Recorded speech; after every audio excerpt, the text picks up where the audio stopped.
بسم الله الرحمن الرحيم. الحمد لله رب العالمين، والعاقبة للمتقين، ولا عدوان إلا على الظالمين، والصلاة والسلام على رسوله الكريم، اما بعد۔ اللہ تبارک و تعالی پر حمد و ثنا اور اس کے نبی کریم صلی اللہ علیہ وسلم پر بے شمار بے حد بے عدد درود و سلام کے بعد، محترم ناظرین، قصص القرآن کے اس سلسلہ وار پروگرام میں ہم آپ کی خدمت میں حاضر ہیں۔ السلام علیکم ورحمۃ اللہ وبرکاتہ۔ ناظرین کرام، آج کی اس نشست میں ہماری گفتگو ایک ایسے قصے سے متعلق ہے جس کا تعلق بنو اسرائیل سے ہے، اور اللہ تبارک و تعالی نے سورہ البقرہ میں اس قصے کا اللہ تبارک و تعالی نے ذکر فرمایا، اور یہ قصہ مشہور ہے بنو اسرائیل کی گائے کا قصہ۔ بنو اسرائیل کی گائے کا قصہ اس طرح ہے کہ بنو اسرائیل میں ایک شخص تھا جو بہت ہی زیادہ مالدار تھا۔ اللہ تبارک و تعالی نے اسے مال سے خوب زیادہ نوازا تھا، اور اس کی کوئی اپنی اولاد نہیں تھی۔ اس کا ایک بھتیجا تھا جو کہ یہی ایک واحد اس کا وارث تھا۔ بھتیجا اس کا اپنا ایک واحد وارث تھا، تو اس وارث یا بھتیجے نے اپنے چچا کا جو مالدار تھا بنو اسرائیل کا، اس کا قتل کیا، اور ظاہر سی بات مقصد یہی ہے کہ اگر اس کا قتل ہو جائے، دنیا سے وفات پا جائے، تو پورا مال وراثت میں اسی بھتیجے کے حصے میں آ جائے گی۔ قتل کیا رات کے وقت، اور اس کی لاش کسی اور کے دروازے پر لے جا کر کے اس نے کیا ہے پھینک دیا، اور جب صبح ہوئی تو لوگوں نے سمجھا کہ قاتل وہی ہے جس کے دروازے پر مقتول کی لاش ملی ہے۔ اب ادھر لوگ تیار ہو گئے اس شخص سے کارروائی کرنے کے لیے جس کے دروازے پر لاش ملی مقتول کی، لیکن ان میں سے کچھ سمجھ بوجھ عقل مند لوگ ایسے تھے، انہوں نے کہا کہ آخر کار کیوں ایسا کر رہے ہو بغیر کسی تحقیق کے؟ ہو سکتا ہے کسی اور نے اسے مارا ہو اور اس کی لاش لا کر کے اس کے دروازے پر ڈال دی ہو۔ ابھی تمہارے درمیان اللہ کے نبی اور رسول موجود ہیں، تم ان کے پاس جاؤ اور ان سے اس مسئلے کے بارے میں حل طلب کرو، اور یہ پورا معاملہ ان کے سامنے رکھ دو۔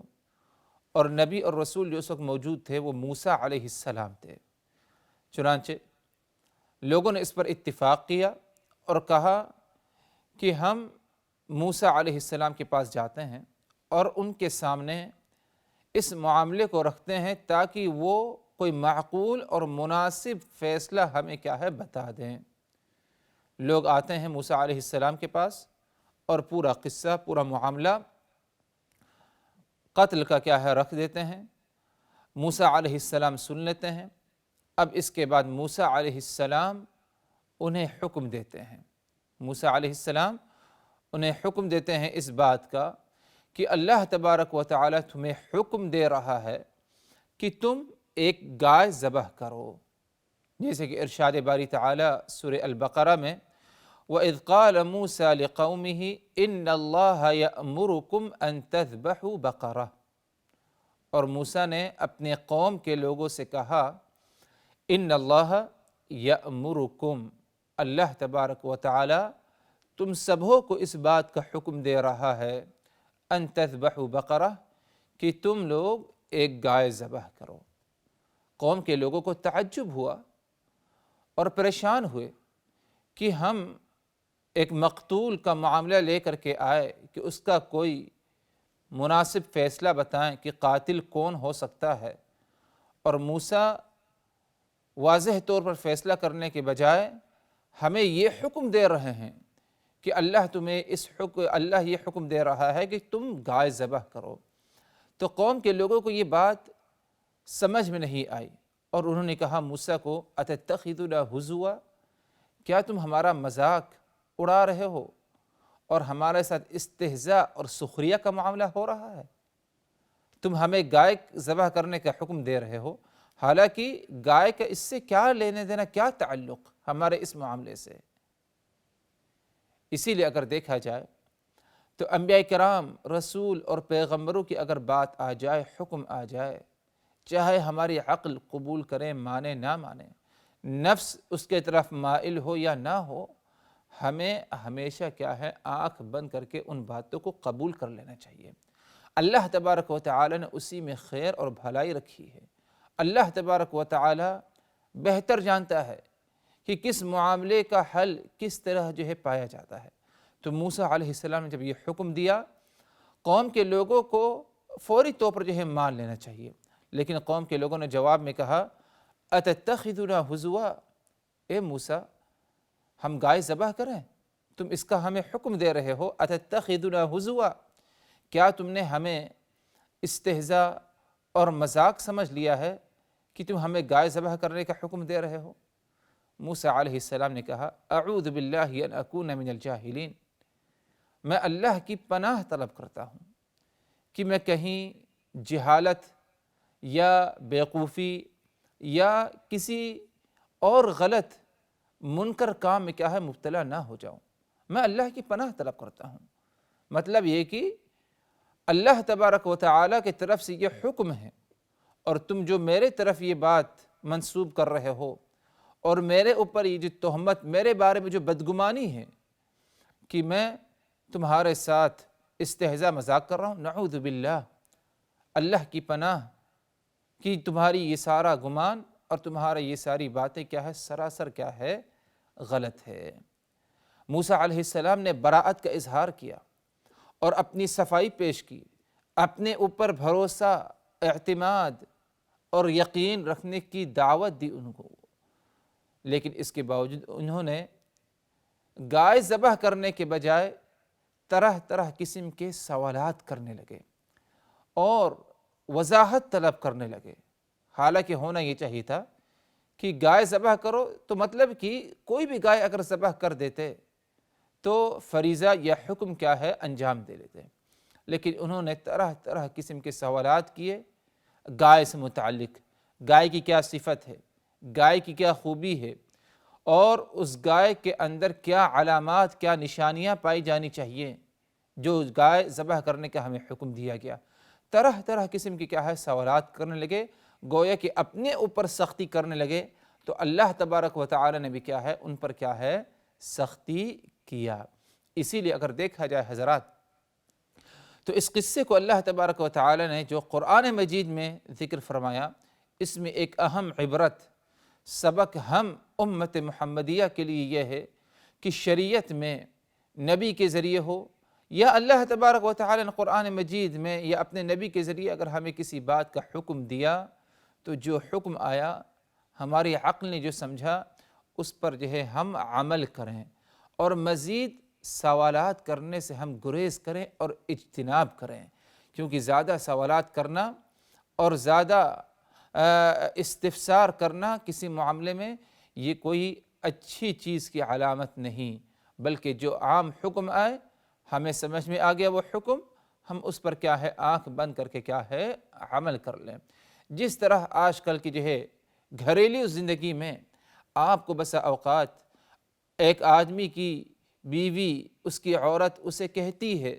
کہ فلاں سامان مجھے لا کر کے دے لو، سبزی کا معاملہ آ جائے، کھانے پکانے کا کچھ معاملہ آ جائے خاص طور پر، تو ہم اپنی کانوں سے سن لیتے ہیں،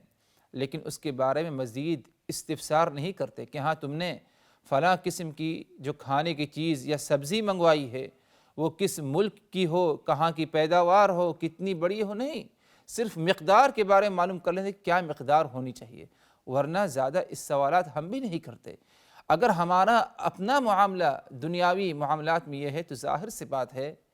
شریعت کے نصوص کے ساتھ بھی اور شریعت کے احکام کے ساتھ بھی ہمارا یہی معاملہ ہونا چاہیے، اور اولا زیادہ ضروری یہ ہے کہ شریعت کا اگر کوئی معاملہ آ جائے، شریعت کی طرف سے اگر کوئی حکم ہمارے سامنے آ جائے تو اس حکم پر ہم عمل کریں اور اس حکم سے متعلق زیادہ سوالات کرنے کی کیا ہے کوشش نہ کریں۔ اسی لیے اللہ تبارک و تعالیٰ کے بارے میں رسول اللہ صلی اللہ علیہ وسلم نے فرمایا کہ اللہ تبارک و تعالیٰ کی ذات تمہارے لیے 3 چیزوں کو کیا ہے ناپسند کرتی ہے۔ نمبر 1، قیل وقال، فالتو باتیں کرنا، بے فائدہ باتیں کرنا، اللہ تبارک و تعالیٰ کو یہ چیز ناپسند ہے۔ آگے فرمایا آپ صلی اللہ علیہ وسلم نے وَإِضَاعَةَ الْمَالِ، اور اسی طرح مال کا ضائع کرنا، مال کا فضول خرچ ہونا اور غلط جگہ مال کا صرف کرنا، یہ بھی اللہ تبارک و تعالیٰ کو ناپسند ہے۔ نمبر 3، وَكَثْرَةُ السُّؤَالِ، اور کثرت سے سوال کرنا، دین سے متعلق، احکام شریعت سے متعلق کثرت سے سوال کرنا، اللہ تبارک و تعالیٰ کو یہ چیز بھی کیا ہے ناپسند ہے تمہارے لیے۔ اس کی ایک واضح مثال دے دی جائے، رسول اللہ صلی اللہ علیہ وسلم نے صحابہ کرام کو حکم دیا، اے لوگو تم میں سے جس کے اندر استطاعت ہے، طاقت ہے، تو وہ حج ضرور کرے، فریضہ حج کو ضرور انجام دے۔ ایک شخص کھڑا ہوا اور کہا اس نے یا رسول اللہ اکل عام، کیا یا رسول اللہ ہر سال یہ حج ہم پر فرض اور واجب ہے کہ ہم ہر سال یہ فریضہ حج یا حج جا کر کے ادا کریں؟ آپ صلی اللہ علیہ وسلم نے کہا اگر میں نعم کہہ دوں، یعنی ہاں کہہ دوں تمہارے سوال پر کہ ہاں ہر سال فرض ہے، تو تم پر یہ حج ہر سال فرض ہو جائے گا، وَلَمَا اسْتَطَعْتُمْ، اور تمہارے اندر اس کی استطاعت اور طاقت نہیں رہے گی۔ آگے فرمایا رسول اللہ صلی اللہ علیہ وسلم نے، اے لوگو یاد رکھو تم سے پہلے جو اقوام گزری ہیں ان کی ہلاکت، ان کی بربادی، ان کی پریشانیوں کا سب سے اہم وجہ اور سبب یہ بنی کہ وہ بہت ہی زیادہ احکام شریعت سے متعلق، احکام دین سے متعلق سوالات، بے جا سوالات کیا کرتے تھے۔ حکم الہی ہے، حکم رسول ہے، واضح ہے، عمل کیا جا سکتا ہے آسانی سے، لیکن اس کے باوجود اس پر کیا ہے سوالات کرنا اور زیادہ زیادہ اپنے آپ کو جو ہے تشدد میں ڈالنے کی انہوں نے کوشش کیا۔ یہ ایک ایسی بات تھی کہ پچھلے اقواموں کی ہلاکت اور بربادی کا ایک اہم سبب بنا۔ تو کسی بھی قسم کا حکم آ جائے، احکام شریعت، احکام دین،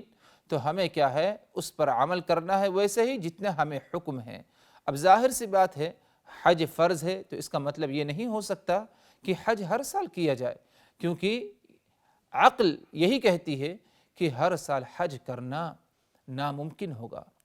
مشکل ہوگا، کیسے انسان کر سکے گا؟ تو اسی لیے کیا ہے شریعت کا جو حکم آ جائے اسے واضح طور پر جو سامنے آ رہا ہے اس کو ہم آنکھ بند کر کے تسلیم کریں۔ زیادہ سوالات کرنا یہ ہمارے لیے کیا ہے درست اور مناسب نہیں ہوگا۔ اور یہ بنو اسرائیل کے گائے کا جو مسئلہ ہے اور قصہ ہے، یہ ایک اہم واضح مثال ہے کہ قوم کے لوگوں کو، بنو اسرائیل کو ایک حکم آیا، حکم الہی، لیکن انہوں نے اس پر فوری طور پر عمل کرنے کے بجائے طرح طرح قسم کے سوالات، طرح طرح قسم کے استفسارات، مختلف وضاحتیں طلب کی، ایک آسان معاملے کو انہوں نے مشکل تک جو ہے پہنچایا اور خود جو ہے انہوں نے اپنے آپ کو کیا ہے مشکل میں ڈالا۔ تو المہم کہنا یہ تھا حضرات کہ نبی اللہ موسیٰ علیہ السلام نے قوم کے لوگوں کو حکم دیا ان تذبحوا بقرہ، اے قوم کے لوگوں اللہ تبارک و تعالی حکم دے رہا ہے تمہیں کہ ان تذبحوا بقرہ، کہ تم ایک گائے ذبح کرو۔ اور موسیٰ علیہ السلام نے یہ بنو اسرائیل کو کب حکم دیا؟ اس وقت حکم دیا جب بنو اسرائیل کے لوگ اپنا ایک معاملہ اور ایک جو ہے حادثے کو لے کر کے آئے جس میں ایک مالدار کا قتل ہوا اور اس کا قاتل اس کا بھتیجا، لیکن بھتیجا نے اپنے جرم کو چھپانے کے لیے کسی اور کے گھر پر دروازے پر اس کی اپنے چچا کی لاش کو پھینک دیا تاکہ اس پر نام آئے اور بھتیجا کیا ہے بچ جائے، اس پر جو ہے کوئی جرم ثابت نہ ہو۔ قوم کے لوگ پریشان ہوئے کہ کیسے معلوم کیا جائے کہ قاتل کون ہے؟ تو سبھوں کا اس پر اتفاق ہوا کہ نبی اللہ موسیٰ علیہ السلام ہمارے درمیان حیات ہیں، موجود ہیں، ان کے سامنے اس حادثے کو رکھا جائے تاکہ موسیٰ جو فیصلہ کریں اور جو بتائیں کہ ہاں قاتل فلاں ابن فلاں ہیں، ہم اس پر کیا ہے سزا نافذ کریں۔ جب یہ حادثہ موسیٰ علیہ السلام کے سامنے رکھا گیا تو موسیٰ علیہ السلام نے فوری طور پر کوئی فیصلہ کرنے کے بجائے کہ ہاں قاتل فلاں ہے یا فلاں ہے، موسیٰ علیہ السلام نے حکم دیا، ایک ایسا حکم جو کہ بنی اسرائیل کے لوگوں نے کبھی سوچا اور گمان بھی نہیں کیا تھا کہ اس قسم کا ہمیں حکم ہو سکتا ہے۔ اور حکم یہ تھا ان اللہ یأمرکم ان تذبحوا بقرہ، اللہ تبارک و تعالی حکم دے رہا ہے ان تذبحوا بقرہ کہ تم ایک گائے ذبح کرو۔ قوم کے لوگوں کو تشویش ہوئی، پریشانی بھی کہ ہمیں گائے ذبح کرنے کا کیوں حکم دیا جا رہا ہے۔ قوم کے لوگوں نے کہا اتتخذنا ہزوا، اے موسیٰ کیا تم ہمارا استہزاء اور مذاق اڑا رہے ہو، ہمارے اس معاملے کو مذاق سمجھ رہے ہو؟ موسیٰ علیہ السلام نے اپنی صفائی پیش کی اور کہا اعوذ باللہ ان اکون من الجاہلین، میں اللہ کی پناہ طلب کرتا ہوں کہ میں کہیں جہالت یا جاہلوں میں سے نہ ہو جاؤں، یعنی میں تمہارا خیر خواہ ہوں اور کوئی ایسی بات میرے طرف سے اس مقصد کے لیے نہیں آئی کہ تمہارے ساتھ کیا ہے کوئی استہزاء اور مذاق ہو۔ میں اللہ کا نبی ہوں، رسول ہوں، اور اس کا تقاضا یہ ہے کہ جو باتیں میں کہہ رہا ہوں ان باتوں کے ذریعے تمہیں گائے ذبح کرنے کا حکم آیا، اس کے ذریعے تمہارا استہزاء مذاق نہیں بلکہ اسی مسئلے کا حل جو ہے ہوگا اسی گائے کے ذبح کے ذریعے، جو مسئلہ اور جو حادثہ قتل کا تم نے میرے سامنے لا کر کے پیش کیا ہے۔ اس کے باوجود قوم کے لوگوں نے فوری طور پر ذبح کرنے کے بجائے موسیٰ علیہ السلام سے سوال کیا اور کہا قالو، قوم کے لوگوں نے کہا ادع لنا ربک یبین لنا ما ہی، تم اپنے رب سے دعا کرو، اپنے رب سے طلب کرو، اپنے رب سے سوال کرو ما ہی، یہ گائے جو ذبح کرنے کا حکم ہے یہ گائے کس قسم کی ہونی چاہیے، اس کی کیا صفات کیا خوبیاں ہونی چاہیے۔ موسیٰ علیہ السلام نے حکم دیا قال انہ یقول انہا بقرۃ لا فارض ولا بکر عوان بین ذلک، موسیٰ نے کہا انہ یقول، رب پروردگار یہ کہہ رہا ہے گائے کی صفات کے بارے میں، انہا بقرۃ لا فارض ولا بکر، وہ گائے بہت زیادہ عمر دراز نہیں ہونی چاہیے، ولا بکر اور نہ بہت ہی زیادہ کم عمر ہو کہ کوئی سانڈ اس کے قریب تک جو ہے نہ گیا ہو، نہ ہی بڑی عمر والی ہو بوڑھی گائے ہو اور نہ ہی بہت ہی کم سن یا کم عمر والی ہو، عوان بین ذالک دونوں کے درمیان ہو، بڑھاپے اور کم سنی کی درمیانی عمر کی گائے ہو۔ فافعلوا ما تؤمرون، موسیٰ نے پھر دوبارہ حکم دیا فافعلوا ما تؤمرون، تمہیں جس بات کا حکم دیا جا رہا ہے فافعلوا، تم اسے کر دکھاؤ۔ تمہیں گائے کا حکم دیا گیا ذبح کرنے کا، تم نے فوری طور پر ذبح کرنے کے بجائے سوالات کیے کہ اور اس کی صفت گائے کی طلب کی، رب نے اس کی صفات بیان کر دی کہ کیا صفات کی گائے ہونی چاہیے۔ صفت اس کی یہ ہونی چاہیے گائے کی خوبی کہ لا فارض ولا بکر، وہ گائے بہت ہی زیادہ بوڑھی نہ ہو عمر دراز، ولا بکر اور نہ ہی بہت ہی زیادہ کم عمر والی ہو، عوان بین ذالک یہ دونوں کے درمیان ہو، یعنی بڑھاپا اور کم عمر کے درمیان کی عمر کی گائے ہو۔ فافعلوا ما تؤمرون، تمہیں جس بات کا حکم ہوا تم اسے کر دکھاؤ، فوری طور پر کر دکھاؤ۔ تم نے صفت طلب کی، خوبی اس گائے کی کس قسم کی ہونی چاہیے، وضاحت آ گئی ہے، تو اب اگر وضاحت آ گئی ہے فافعلوا ما تؤمرون تو تم کر دکھاؤ۔ اب قوم کو چاہیے تھا بنو اسرائیل کو کہ گائے ذبح کر ڈالتے، کیونکہ گائے کی صفت بھی معلوم ہو گئی کہ کیا صفت ہونی چاہیے، نہ ہی بہت زیادہ عمر دراز ہو اور نہ ہی بہت ہی زیادہ کیا ہے کم عمر والی ہو، بلکہ درمیان عمر کی ہو۔ اس کے باوجود بنو اسرائیل نے گائے ذبح نہیں کی اور نہ ہی تلاش کرنے کی کوشش کی، بلکہ مزید اور سوال کیا، مزید اور وضاحت طلب کی، مزید اور وضاحت طلب کی کہ اور کچھ مزید وضاحت اس گائے سے متعلق کر دیں۔ ہم نے مان لیا کہ ہمیں گائے ذبح کرنے کا حکم ہے، اور ہم نے یہ بھی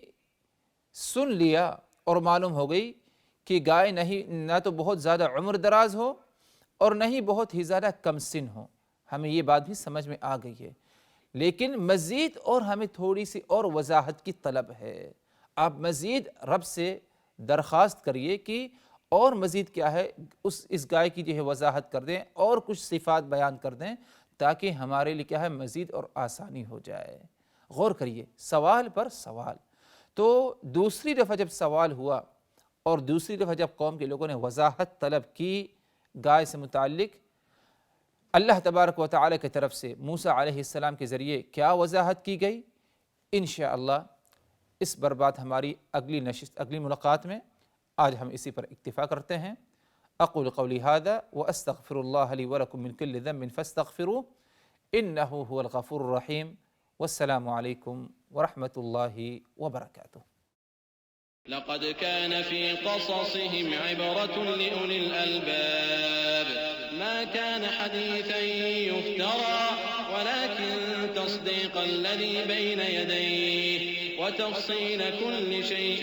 وهدى ورحمة لقوم